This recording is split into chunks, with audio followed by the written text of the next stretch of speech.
Servus, Glück auf und herzlich willkommen zu einer weiteren FC Bayern Reaction. Leute, zur letzten FC Bayern Reaction in der Bundesliga-Saison. Ich weiß nicht, wie es mit PKs zur Club-WM aussieht. Sehr wahrscheinlich wird das zu unchristlichen Uhrzeiten sein. Von daher wird es da wahrscheinlich nichts geben. Muss man mal abwarten. Vielleicht gibt es ja nochmal eine, bevor man abfliegt oder so ein Bums. Werden wir sehen. Zur Club-WM, zu den Spielen, wenn ich sie sehen kann, wenn sie nicht mitten 3 Uhr nachts sind. Ansonsten werde ich sie mir wahrscheinlich morgens reinballern. Wird es auf jeden Fall von mir ein Video geben. Taktikfuchs wird es da jetzt nicht geben, aber zu dem Spiel einzeln wird es dann auf jeden Fall was geben. Das nur mal zu Info. Gut, Leute. PK gegen TSG Hoffenheim, 34. Bundesligaspieltag. Ich würde sagen, wir gehen da rein, bevor wir das tun, wie immer den Hinweis. Wenn euch gefällt, was ihr seht, abonniert sehr gerne den Kanal, damit unterstützt ihr einfach das, was ich hier so tue. Und damit würde ich sagen, Abfahrt, Alter. Morgen zusammen. Einmal geht es noch on Tour für den FC Bayern zu der Partie bei der TSG Hoffenheim. Herzlich willkommen zur 34. und letzten Bundesliga-PK in dieser Saison. Donnerwetter, wie die Zeit vergangen ist. Aber immer dabei Max Eberl und Vincent Kompanie. Genauso wie ihr. Bitteschön. Let's start. Erste Frage. Mikrofon hier gleich. Wie sieht's mit dir Mario Krischl für den Kicker. Guten Morgen zusammen. Vielleicht starten wir mal mit der einfachsten Frage. Wie sieht es denn personell aus vor dem letzten Spiel? Sind alle soweit einsatzbereit von letzter Woche oder irgendwelche Änderungen? Ja, alle von letzter Woche sind dabei. Also keine große Änderungen. Nein, nichts. Falls alles gut läuft heute. Okay, jetzt läuft der Kameramann weg. Na gut, dann nach drüben. Das war so kurz. Heiko Niederer für die Bild. Thema der Woche war natürlich ein bisschen diese Ibiza-Reise. Ich glaube, es haben sehr viele Leute was dazu gesagt, Sie noch nicht so richtig. Deshalb natürlich auch an Sie die Frage, wie finden Sie diesen Trip und wie finden Sie auch die Kritik daran? Es gab ja einiges an Kritik aus der Liga. Muss man das zu dem Zeitpunkt machen? Ist das Wettbewerbsverzerrung oder führt? Lächerlich, ne? Habe ich im letzten Stream gesagt. Wenn ihr das ausführliche Statement hören wollt, guckt euch gerne den Live-Talk vom Montag an. Absolut lächerlich, Alter. Also ich weiß nicht, was die Leute für Sorgen haben. Mittwoch, Donnerstag, Freitag haben wir trainiert. Wir spielen Samstag. Wir haben 3 Trainingstage.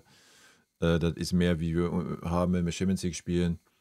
Weiß ich nicht, Alter. Es ist einfach diese Neidkultur, glaube ich. Diese Missgunst. Neid ist ja noch okay, aber diese Missgunst einfach, ne? Und am Ende des Tages, sind wir mal ehrlich, ey, es soll uns das doch scheißegal sein, wenn der FC Heidenheim oder der FC St. Pauli oder die TSG Hoffenheim das in 33 Spieltagen vorher nicht hingekriegt hat, ihren Scheiß zu regeln, ist das mit Sicherheit nicht in unserer Verantwortung. Ja. Wir spielen, in 2 Wochen ist hier dieses scheiß Final Four Turnier, danach 2 Wochen später ist Club WM. Selbst wenn der FC Bayern jetzt sagen würde, ich schon sämtliche Nationalspieler, die bei diesem Final Four Turnier teilnehmen, ja, let's go, Alter. Was wollt ihr von uns? Ja, wie gesagt, es steht nicht in unserer Verantwortung, Alter. So, da müsst ihr zusehen, dass wir nicht 3 Tage Spiel, 2 Tage Spiel vor Saisonende Meister sind, ja. Und da müsst ihr eure Belange, die ihr da unten habt, müsst ihr da mal vorher geregelt haben, ja. Und das Fass vor dem Spiel aufzumachen, finde ich eine absolute Frechheit. Sollten wir das Spiel 13-0 verlieren, kannst du das Fass ja meinetwegen immer noch aufmachen, ja. Aber selbst dann, Leute, nochmal, das ist nicht unsere Verantwortung. So, wenn wir meinen, wir spielen mit einer B11, dann meinen wir, dass wir mit einer B11 spielen. Punkt. Ja. So, nur weil die Leute jetzt 2 Tage in Ibiza waren, die tun so, als hätten die Leute 5 Promille und brauchen 3 Tage zum Ausnüchtern und sind Samstag immer noch besoffen. Was ist das für ein Dummfick, Alter?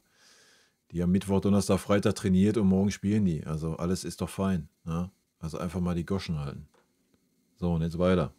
Das möglicherweise zur Wettbewerbsverzerrung. Deswegen würde mich Ihre Meinung natürlich auch interessieren. Ja, Thema war für euch, nicht für mich. Ja. Thema für mich war Für mich Hoffenheim auch nicht, und Spielvorbereitung. Und Sie haben gerade, wie heißt das Wort? Schwieriges Wort, Wettbewerbsverzerrung. Wettbewerbsverzerrung. Okay, gut. Nein, aber ich finde es immer gut, manchmal zu objektivieren. Und okay, was ist dann die objektive Situation? Also es geht jetzt über Hoffenheim und Heidenheim. Das ist objektiv, wo es übergeht. Und dann schaue ich auf das Spiel gegen Heidenheim. Haben wir gespielt, das war, wissen Sie noch, Heidenheim auswärts. Das war erstmal Mailand Mittwoch. Donnerstag Nee, er macht den gleichen Take wie ich. Mit 1 Tag Training, diesmal haben wir 3 Tage Training. Reise nach München und dann Freitag Reise nach Heidenheim und Samstagmittag Spiel. Das heißt, 2 Tage zwischen die Spiele fast überhaupt keine Ruhe. Und dann haben wir gegen Heidenheim gespielt und die haben die ganze Woche gehabt. Und dann geht es jetzt über das Spiel gegen Hoffenheim und dann haben wir eigentlich die ganze Woche vorzubereiten. Also wenn ich objektiv schaue auf die beiden Partien gegen Heidenheim und Hoffenheim, dann habe ich das Gefühl, dass wir jetzt sehr, sehr viel Zeit haben, uns gut vorzubereiten für das. Ja, genau so sieht es nämlich aus, Alter. Das Hoffenheim-Spiel. Und ja, dann ist für mich einfach wichtig, dass ich diese Objektivität wieder reinbringe. Und wir haben eine gute Woche gehabt. Und ja, dass über Bayern München gesprochen wird, das gehört dazu und das akzeptieren wir auch. Aber die Objektivität für mich ist, wir haben sehr, sehr viel Zeit für das Hoffenheim-Spiel. Wir hatten keine Zeit für Heidenheim-Spiel. Also Wettbewerbsverzerrung. Genau. Muss man nochmal Gedanken machen über, wie die beiden Partien gegeneinander stehen. Nebendran Manuel Bunke für Merkur und TZ. Guten Morgen. Eine Frage an Herrn Eberl. Herr Eberl, was geht denn im Kopf des Sportvorstands vor, wenn Florian Wirtz eine Reise nach England unternimmt, augenscheinlich? Ist es normal? Denkt man so, dass ich, hoppala, was macht er denn da jetzt? Und zweite Transferfrage, die Deadline von Leroy Sané, die läuft ja jetzt aus. Gibt es da schon einen neuen Stand? Hat er wieder eine Deadline gesetzt, die Pfeife, oder was? Kann er doch eh wieder nie einhalten. Bleibt er, geht er? Vielleicht können Sie uns ein bisschen erhellen. Da würde ich sogar ein bisschen anschließen an die Frage vorher. Also wir sind nicht dafür da, die Reiseziele der Jungs zu bestimmen und auch nicht erlaubt zu sagen, der darf dahin und der darf dahin nicht fliegen. Also wenn Florian Wirtz mit seiner Familie diese Reise tätigt, dann werden sie ihren Grund haben. Und wie gesagt, steht uns nicht zu, da irgendwas dazu zu sagen am langen Ende. Und bei Leroy Sané ist es so, seine Agentur und er wissen genau Bescheid, was unser Wunsch ist. Sie kennen genau die Voraussetzungen. Und wir warten halt. Wir warten bis 1 Tag vor der neuen Saison, ob der Leroy sich vielleicht entscheidet. Ne? Wir lassen das ganz bei ihm, ist wurscht. Und wir hoffen, dann ist er, da ist gleich Error hier. dass er sich dann für uns entscheidet. Ja. Zweite Reihe, Klaus Bergmann für die. Wie lange warten wir? Herr Kompany, wie geht es denn ab Montag weiter oder sagen wir mal ab Sonntag, wenn die Meisterfeier hinter der Mannschaft liegt? Also wann fangen Sie mit der Vorbereitung auf die Club-WM an? Also sind Spieler wie Neuer, die jetzt keine Nationalmannschaft haben, die 3 Wochen frei und fangen dann in Orlando wieder mit dem Training an? Und wie ist das bei den anderen? Können Sie das mal ein bisschen schildern, wie Sie das angehen? Also erstmal ganz einfaches menschliches Antwort. Ab Montag ein bisschen Papa sein. Geht auch, glaube ich. Und nicht zu viele Gedanken machen über die Abreise und die Reise von all meine internationalen Spiele. Aber natürlich hast du in dieser Zeit ein bisschen mehr Zeit auch wieder zurückzuschauen und nach vorne zu schauen. Und dann, wenn es jetzt das Programm angeht von den Jungs, die Nationalmannschaft gehen und die nicht Nationalmannschaft, also unsere Jungs, die nicht dahin fliegen und sind ganz wenig, die bekommen erstmal die 2 Wochen frei. Dann, glaube ich, am 5. Juni sind wir wieder zusammen. Aber das ist eine ganz geringe Gruppe und trainieren wir schon mal, glaube ich, bis zum 10. und dann ist Abfahrt nach Amerika. Aber dann haben wir auch noch nicht alle Jungs zurück. Ich glaube, unsere Freunde aus Österreich spielen sogar Dienstag noch, also am 10. Und dann bekommen wir Spieler wie Conny Leimer und so, die kommen erstmal später in die Woche in Amerika an. Also jeder hat sein Einzelprogramm. Natürlich müssen die auch in diese 2 Wochen Urlaub ein bisschen Arbeit machen, ein bisschen trainieren. Aber wir wollen auch, dass es einigermaßen auch richtig Urlaub ist, weil viel Zeit bekommen wir nicht und dann ist wieder die nächste Saison. Ganz genau. Und ja, ist ein bisschen anders als normal, aber wir freuen uns auf jeden Fall auf diese nächste Wettbewerb. Nächster ist Felix Fischer für Sky, bitte. Bisschen anschließend daran, sind Sie dann jemand, der Fußball auch komplett außen vor lässt, wenn mal ein paar Tage eben gar kein Fußball ist, Urlaub? Oder spielt Fußball auch dann eine Rolle für Sie? Spielt immer eine Rolle in meinem Leben, auf jeden Fall. Aber zum Glück, ich kann auch entspannen schauen nach Fußball und dann ist es vielleicht eher so, dass ich ein bisschen mehr entspannt nach Fußball schaue. Aber ich mag diese Zeit auch, weil es ist anderes Arbeit einfach. Wir sind immer in das tagliche Geschäft. Und was hat er gestern gemacht und was muss er morgen machen, aber viel weiter kannst du nicht schauen, weil es geht immer über das nächste Spiel, das wissen Sie auch. Aber in dieser Zeit kannst du mal einen Rückblick machen und sagen, okay, das war gut, das muss besser und das wollen wir vielleicht ändern nächste Saison oder besser machen nächste Saison. Und ja, ändern ist, glaube ich, schon ein richtiger Ansatz. Und dann kannst du arbeiten auf was die nächste Monaten anders und besser gemacht werden können. Und diese Freiheit im Kopf haben, ist nicht immer möglich in einer normalen Woche. In der Mitte, Stefan Kumberger für Sport 1. Ja, guten Morgen in die Runde. Max, du hast in Korea davon gesprochen, wie schwer der Transfermarkt mittlerweile geworden ist, mit verschiedenen Finanzierungskonstrukten und so weiter. Wie schwer macht es denn die aktuelle Phase, die jetzt dann ansteht, mit Spekulationen, Gerüchten, Fotos, die auftauchen, Äußerungen von Experten für eure Arbeit? Das hat ja doch Einfluss.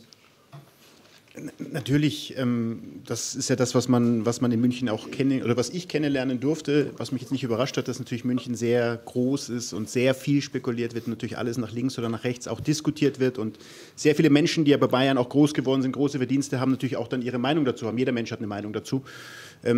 Und natürlich macht es das nicht leicht. Es macht die Phase jetzt nicht leicht. Wir haben die Club-WM zu spielen, wir haben eine Transferperiode, Verträge laufen am 30.06. aus. Wie gehst du damit um? Neue Spieler versuchen wir für Bayern zu gewinnen. Also das ist jetzt ein Sommer, der zum ersten Mal mit dieser Club-WM natürlich schon besonders ist. Und das Ganze drumherum, ja, ich versuche es halt ein Stück weit auszublenden, weil es hilft mir nicht weiter. Die Frage nach dem Foto, was soll ich dazu sagen? Also Florian Wirtz ist ja frei, mit seiner Familie Freunde in Liverpool oder Manchester oder wo auch immer zu besuchen oder in Madrid, ich weiß es nicht. Und natürlich werden wir damit konfrontiert, weil natürlich gesagt wird, okay, Florian Wirtz wird zu Bayern München kommen. Ja, das weiß keiner. Also Florian Wirtz ist erstmal unter Vertrag bei Bayer Leverkusen. Das ist erstmal Stand der Dinge. Und natürlich diese ganzen Spekulationen, Einigkeit erreicht und wann ist denn endlich die Unterschrift und wann ist der Medical und keine Ahnung. Das ist das, wo wir einfach an uns vorbeigehen lassen müssen, weil wir machen den Job, wir machen die Arbeit, wir wissen die Fakten dann vielleicht ein Stück weit mehr und fundiert als vielleicht Spekulationen oder irgendwie.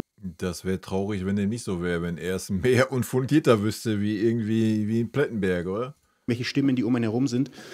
Und davon sich nicht tangieren zu lassen, ich glaube, das ist dann die Kunst, um dann in Ruhe seine Geschäfte zu machen. Und so, glaube ich, haben wir auch die Verlängerungen erzielt, die uns ja auch die ganze Saison begleitet haben mit Spekulationen. So ist es jetzt mit Leroy und so wird es auch mit den zukünftigen Transfers sein, die wir tätigen. Felix Roderer für Antenne Bayern, bitte. Hallo zusammen. Ja, am Sonntag steht ja die große Meisterfeier an und für Sie beide ist es ja auch das erste Mal. Jetzt wollte ich einfach nur mal wissen, wie groß ist die Vorfreude auf diesen Tag? Hat man Ihnen vielleicht schon davon erzählt? Und eine Frage speziell an Herrn Eberl da angeschlossen. Die Linke im Stadtrat in München, die hat ja jetzt die Forderung gestellt, dass die Bayern diese Feier selber zahlen sollen. Wie haben Sie das Ganze aufgenommen und ist das auch ein Thema, was man irgendwann mal auf Führungsebene besprochen hat oder hat man das so ein bisschen beiseite gewischt? Ja, für mich ist die Vorfreude natürlich schön groß. Das war das Ziel, in der Bundesliga wieder die Meisterschale nach München zu bringen. Und ich habe es auch vorher gesagt, für mich ist jeder Titel die erste. Und ich hoffe, dass man das in die Zukunft auch noch wieder sagt und wieder. Aber jeder Titel ist die erste und deswegen ist die Vorfreude auf jeden Fall groß. Was jetzt im Moment mich beschäftigt habe, ist das Hoffenheim-Spiel. Das darf man nicht vergessen. Nicht, dass wir die ganze Woche über Ibiza reden und dann überhaupt nicht über Hoffenheim, Jungs. Das ist für mich, das war die Priorität, das bleibt die absolute Priorität und die Vorbereitung dafür. Und was danach kommt, das werden wir auf jeden Fall genießen und das haben wir uns auch verdient. Ja. Ich hoffe jetzt, dass der Trainer mich nicht kritisiert, wenn ich dann trotzdem über den Sonntag ganz kurz spreche. Ja. Weil ich freue mich tatsächlich immens drauf. Ich habe es ja immer noch aus der Ferne begleiten dürfen oder sehen dürfen als Kontrahent, wenn die Bayern wieder am Marienplatz gefeiert haben. Und man konnte sich vorstellen, was da für eine Energie auf diesem Platz ist. Ich selber war noch nie da gewesen. Und deswegen ist es für mich schon ein besonderer Moment, das, was Winnie gesagt hat, nach der Saison, die ja auch nicht leicht war, dann am Sonntag mit den Fans zusammen auf dem Marienplatz zu feiern, auf dem Rathausbalkon zu stehen. Vielleicht habe ich gar keinen Platz, weil so viele Menschen da draufstehen, aber ich werde mich im Hintergrund aufhalten. Aber freue mich da wirklich sehr, sehr drauf. Und was die zweite Teil der Frage betrifft, Wir sind eingeladen worden, ich verstehe es, ich bin ja zum ersten Mal da, aber wir sind eingeladen worden von der Stadt München und dann habe ich nicht verstanden, dass wir dann auch dafür bezahlen müssen, wenn wir eingeladen werden. Also deswegen, ich kann dazu relativ wenig sagen. Ich bin zum ersten Mal Meister, ich komme zum ersten Mal dahin. Das ist ja, was ich auch gesagt habe. Die Frage ist ja, wie rum ist der Bums? Wird man eingeladen? Dann man lädt nicht ein und sagt, du bezahlst die Rechnung. Ja. Auf der anderen Seite sollte es für den FC Bayern jetzt auch kein Problem sein, wenn man nicht eingeladen wird, dann zu sagen, wir mieten den Bums. Ja. Ich hoffe jetzt nicht, dass es an mir liegt, dass wir dann bezahlen müssen. Nikolaus Lindner für die Bild-Zeitung, bitte.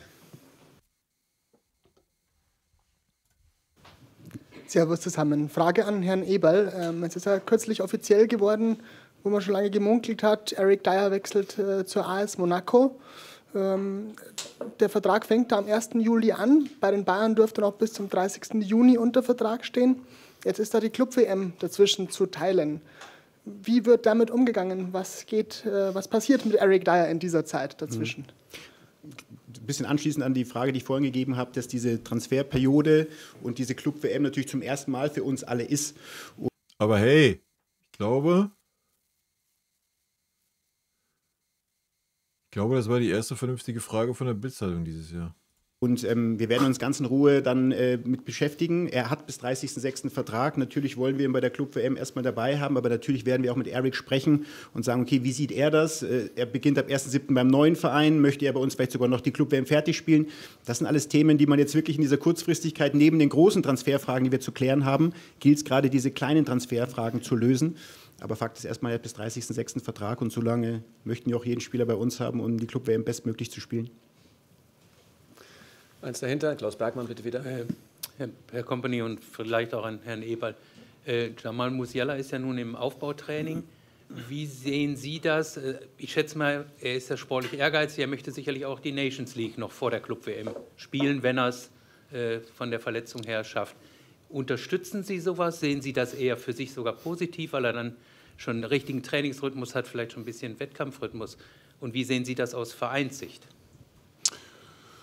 Ich glaube, dass wir immer unterstützen, da unsere Spieler für die Nationalmannschaft spielen. Und wir unterstützen natürlich auch immer, dass die Mentalität von den Jungs so ist, dass die alle spielen möchten.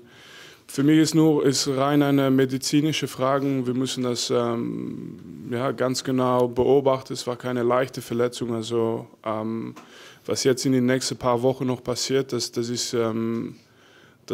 glaube ich, ist noch ein Teil von die Reha-Frage.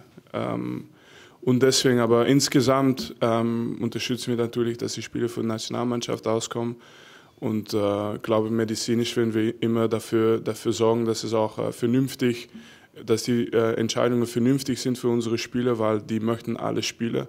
Manchmal ist es nicht das Ideale, aber das werden wir jetzt in der nächsten Woche klären. Also das kann ich nicht bestimmt sagen heute. Stehen Sie im Austausch mit Nagelsmann deswegen? Oder? Mit jeder Nationalmannschaft Trainer. Was soll ich nach der März-Abstellungsperiode anderes sagen, als dass ich wünsche, dass die Spieler bei uns bleiben und gesund bleiben. Aber das, was Vini sagt, natürlich gehört die Nationalmannschaft dazu. Ja, wir brauchen das Thema nicht wieder aufmachen. Nationalmannschaft da, Nations League, bla, Sylt und ach. Junge, schaff die Scheiße ab. Wie gesagt, mach einen Block, ja, erst Vereinsfußball, dann einen Monat Nationalmannschaft. So haben die Spieler, die keine Nationalmannschaft spielen, haben lange Urlaub, alles gut, können sich mal richtig ausruhen. Und die meinen, sie wollen unbedingt Nationalmannschaft spielen, ja, müssen dann halt nochmal ran. So. Ja, aber immer dieses mitten in der Saison, dann jetzt hier zwischen Club-WM, das ist eine Katastrophe. Spieler jetzt wie Jamal, der lange verletzt war, immer noch in der Reha ist, da wird man sich mit dem Jungen, mit Julian, das machen dann die Trainer auf ihrer Ebene, unterhalten und sagen, was ist wirklich das Beste? Weil man möchte ja auch Jamal Musiala jetzt nicht verbrennen. Wir haben dann die Club-WM, danach kommt die Saison, danach kommt die Weltmeisterschaft 2026. Deswegen, da gibt es dann eben wirklich viel zu besprechen, zu klären. Aber was ich als Verein sage, ich glaube, das habe ich mit dem ersten Satz gesagt, nach dem März, den wir erlebt haben, dass ich natürlich möchte, dass die Jungs bei uns bleiben und gesund bleiben. Dann hier vorne, glaube ich, nochmal 4 Jungs hintereinander. Felix Fischer beginnt. Herr Eberl, wie zuversichtlich sind Sie denn, was jetzt eine Vertragsverlängerung von Dayot Upamecano betrifft? Wir reden viel. Leider ist Dayo dasselbe wie mit Jamal, ist ja auch verletzt und Nationalmannschaft kommt auch. Und mit Dario sind wir eigentlich wie die ganzen anderen Verlängerungen, die wir hatten, in guten Gesprächen. Ich weiß, man wartet immer schnell auf Ergebnisse und Resultate. Manchmal stockt es halt auch ein bisschen, weil vielleicht Vorstellungen sind oder weil gesagt wird, hey, jetzt gucken wir erst mal, werd wieder gesund. Aber die Gespräche sind gut. Nächstes Mario Krischl wieder, bitte. Ja, daran anknüpfe vielleicht nochmal an den Trainer. Wie ist es denn bei UPA auch der Stand? Seid ihr da zuversichtlich, dass da Richtung USA alles klappt? Und dann auch noch die wichtige Frage zu Hoffenheim. Was ist denn das für ein Gegner, der euch da am Samstag erwartet?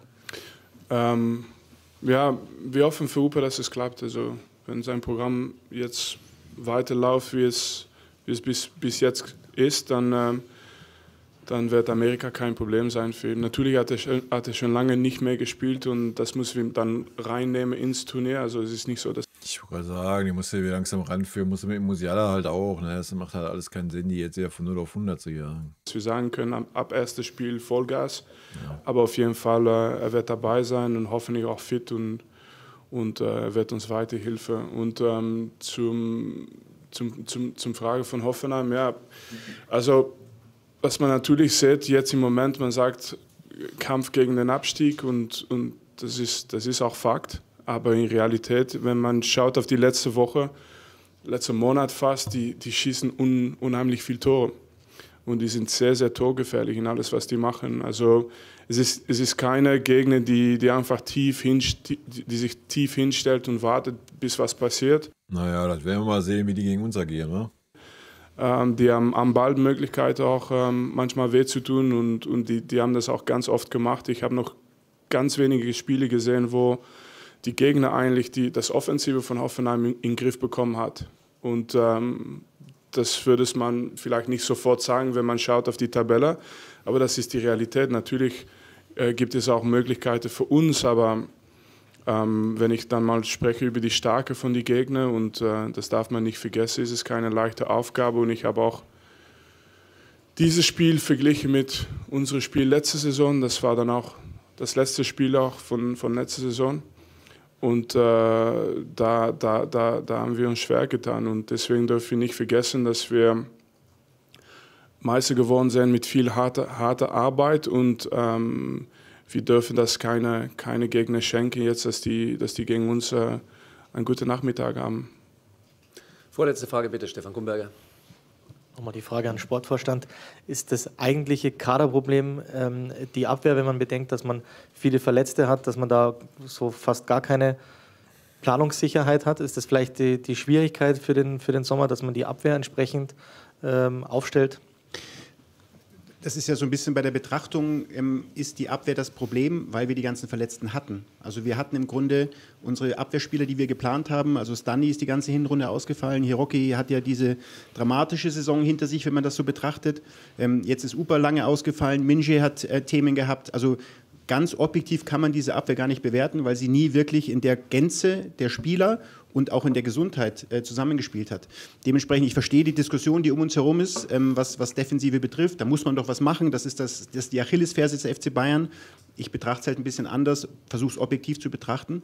Und natürlich sind diese Themen jetzt auch bei der Club-WM ein Thema. Das, was Winnie gerade gesagt hat, Upa kommt aus einer Verletzung zurück, Minje kommt aus einer Verletzung zurück, Stani ist Gott sei Dank jetzt sehr stabil und hat endlich seinen Rhythmus gefunden. Hiroki wird bei der Club-WM nicht dabei sein, Fonsi ist nicht mit dabei, den habe ich gerade vergessen noch. Also das ist schon ein Thema, gerade was die Club-WM betrifft, aber du wirst ja kein... Wie kannst du denn den Fonsi vergessen? Er ist doch einer unserer absoluten Leistungsträger und Großverdiener in dieser Mannschaft. Einen Transfer für die Club-WM machen, sondern eben für die Perspektive. Einen Schritt zurück, dabei betrachtend, wir haben unsere Abwehr nie in dem Maße zur Verfügung gehabt, wie wir sie eigentlich vor der Saison, also vor der aktuellen Saison geplant hatten. Das muss man bei der ganzen Bewertung auch berücksichtigen. Naja, und wenn, dann muss man auch mal berücksichtigen, dass nicht die Innenverteidigung das Problem ist, sondern eher das defensive Mittelfeld, oder? Und zu guter Letzt, Heiko Niederer nochmal bitte. Eine Frage an beide. Es sind jetzt von gestern Abend Fotos von Leroy Sané in Monaco bei einer Gala aufgetaucht. Fällt das auch ganz normal in den Bereich, Spieler dürfen reisen, wohin sie wollen, oder ist das 2 Tage vom Spiel irgendwie anders und ist er ganz normal eingeplant fürs Spiel oder wie ist das? Ich habe die Bilder nicht gesehen und ich höre das zum ersten Mal. Also für mich ist es gut aus der Verantwortung gezogen. Ich höre das auch zum ersten Mal. Kein Thema, weil ich das noch nicht weiß. Ja, aber ich kann doch nicht alles glauben, was Sie sagen. Ich muss auch erstmal nachschauen. Nein, aber für mich Hauptsache ist, wie gesagt, alles, was wir immer lösen, haben wir auch vorher gemacht. Es gab immer Themen diese Saison, auch Themen, die Sie nicht wissen. Das haben wir immer in unserem Kreis, in unserer Familie gelöst und das wird auch so weiter sein. Also auf jeden Fall von meiner Seite, für alles, was passiert, auch in Zukunft, wenn Sie die Letzte sind, die wissen, was wir machen, dann ist das immer am besten für mich.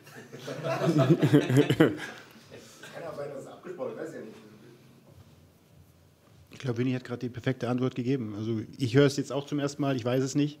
Und wenn es so ist, dann werden wir das intern besprechen. Da gibt's noch mal Casala. Vielleicht war er einfach mal auf einer, hat sich ein bisschen umgeschaut, hat mal geguckt, kann ich vielleicht mit dem Erik mitgehen nach Monaco? Ist das was für mich? Ins Fürstentum? So sieht's aus. Wäre doch schön. Prima. Dann Spieler des Monats März. Danke, bis bald wieder. Bis Danke, morgen. ciao. Den kann man schon mal dann ziehen lassen nach Monaco, oder? Ist jetzt nicht so schlimm. Hier haben wir noch den Spieler des Monats April. Oder Mai? I don't know. Leute, letztes Spiel gegen Hoffenheim. Dann ist der Bums durch. Und dann steht bald die Club-WM an. Es geht also fröhlich weiter. Von daher, Leute, wohlweise Grüße gehen raus. Habt ein wunderschönes Wochenende.